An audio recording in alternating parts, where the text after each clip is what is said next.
Hello বন্ধুরা, কেমন আছেন আপনারা সবাই? সকাল সকাল চলে এসেছি মাছ বাজারে। মাছ কেনা হয়ে গেছে, এসে বাসি বিছানাটা গোছালাম। মাইক্রোওভেনে একটু ভাত গরম করতে দিয়েছি, ব্রেকফাস্টে আলু সেদ্ধ ভাত খাবো।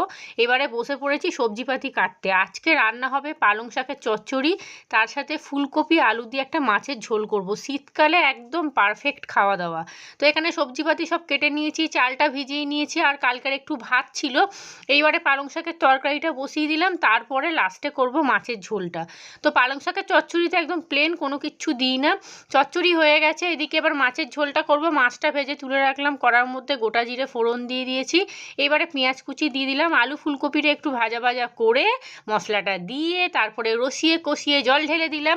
একটু কাশ্মীরি লঙ্কা দিলাম যাতে লাল টুকটুকে হয়। রান্না বান্না কমপ্লিট হয়ে গেছে। মাছের ঝোলের কালারটা দেখুন, দারুণ হয়েছিল। পালং শাকের চচ্চড়িও হয়ে গেছে, কাজবাজ সব কিছু রেডি সেডি গো।